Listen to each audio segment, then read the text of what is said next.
네, 오늘은 이 나이 얘기를 해볼까 합니다. 자, 국회의원이 되려면 25세 이상, 그리고 대통령이 되려면 40세 이상이어야 하는데요. 자, 그러니까 복국장이야 반장들 모두 국회의원에 출마할 수 있습니다. 다만 대통령은 단 두 사람에게만 이 출마 자격이 주어지죠.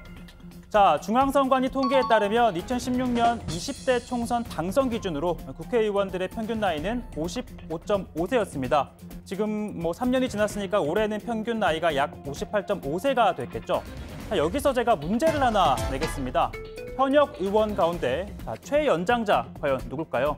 가나다 순으로 배치를 했는데, 자, 정답은요.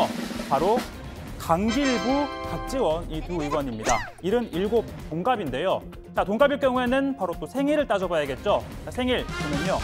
심지어 1942년 6월 5일로 같습니다. 뿐만 아니라 국회의원 나이라고 할 수 있는 선수도 둘 다 4선이라 위아래를 가릴 수가 없어 보입니다.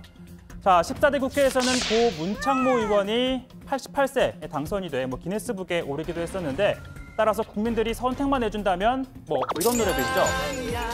내 나이가 어때서. 자, 이렇게 국회의원들은 정년이 없는 겁니다.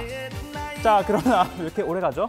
자, 그러나 되게 정년이 일반적으로는 정년이 있죠. 공무원은 법으로, 또 일반 노동자들은 단체 협약 또는 인사 규정으로 정해놓습니다. 자, 규정이 없는 직역의 노동자들은 통상 대법원 판례로 그 정년을 판단을 하는데요.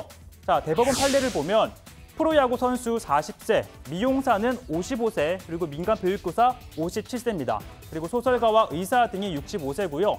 변호사와 목사가 70세까지 대법원에서 인정받은 판례가 있습니다. 사실 이건 좀 특수 직종이라고 할 수 있는데, 이 판례에 따른 대부분의 육체 노동자들의 정년은 60세입니다. 자, 이 나이가 왜 중요하냐면요. 바로 일을 해 돈을 벌 수 있는 나이, 즉 가동 연한이기 때문입니다.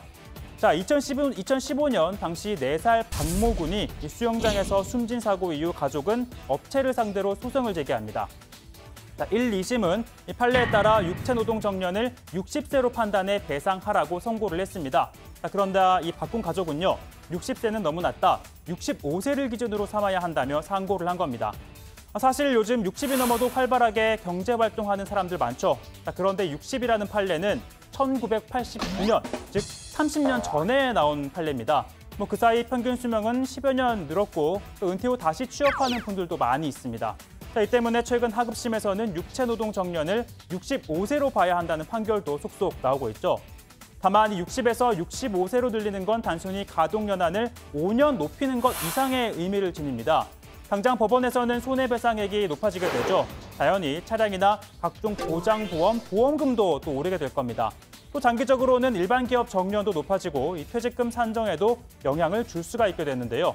즉 산업계와 국민 생활에 미치는 영향력이 큰 만큼 대법원은 이 사건을 전원 합의체에 넘겼고, 오늘 그 결과가 나왔습니다. 우리나라의 사회적, 경제적 구조와 생활 여건이 급속하게 향상 발전하고 법제도가 정비 개선함에 따라 이제는 특별한 사정이 없는 한 만 60세를 넘어 만 65세까지도 가동할 수 있다고 보는 것이 경험치에 합당하다는 것이 대법원의 다수 의견입니다. 자, 오늘 발제 나이로 쭉 이어가 보겠습니다. 양승태 전 대법원장이 불구속 재판을 요구하며 보석을 신청했죠. 72세 고령이라는 점도 고려해달라고 했는데, 그러나 검찰은 나이가 더 많은 김기춘 전 비서실장, 그리고 이명박 전 대통령도 구속이 됐다라는 입장입니다. 자, 물론 이명박 전 대통령 측도 고령인데다가 건강 악화를 이유로 보석을 요청한 상태죠. 특히 수면 무호흡증이 심각해 돌연사할 가능성이 있다고도 했는데, 자, 그런데 이 보석을 요청한 건요, 변호인이었지 본인은 그렇지 않았다고 합니다. 대통령께서 체면이 있어서 본인이 아프다는 걸 밖으로 이야기하는 걸 별로 좋아하지 않으세요. 내가 죽어도 감옥에도 죽어나가지, 내가 보석으로 나가겠냐. 우리가 볼 때, 저대로 가다가는 한번 큰일 날 수 있다라는 우려가 있어서. 자, 이재호 상임고문 이전 대통령 건강이 보석해야 할 정도는 아니라는 입장을 밝힌 검찰을 향해서는요, 역대 검찰 중에 가장 잔인하다라고도 했습니다. 그러면서 문무일검찰총장, 윤석열 지검장도 구치소에 한번 들어가서 살아보라 라면서 목소리를 높였습니다. 자, 참고로 2007년 대선 전 MB가 이 당시 당내 경선에서 대선 후보로 확정이 되자 이 건강을 잘 챙겨야 한다며 걱정해준 분이 있었습니다. 앞으로 정말 큰 대사를 치르시려면 무엇보다도 건강이 제일 중요한 거고 건강 잘 하시기 바랍니다. 예, 또 그렇게 하겠습니다. 또 유한다니세요, 뭐 다니고. 예. 그걸 배워야 돼. 그건 집에서 할 수 있어요. 뭐 그냥 조그만 방에서 얼마든지. 근데 이제 그게 끈기가 필요한 것 같아요. 재미있고 그런 게 아니니까 거의 수도하듯이 이렇게. 네, 단전호흡은 우리 복국장도 참 잘 하시죠. 자, 참고로 구속 수감 중인 박근혜 전 대통령 올해 67입니다. 이 보수 성향 유튜브에서는 건강이 위독하다, 또 이 몸무게가 30kg대까지 줄었다는 주장이 나왔지만 이 법무부에 따르면요, 이 몸무게나 혈압에 큰 변화 없이 건강을 유지하고 있다고 합니다.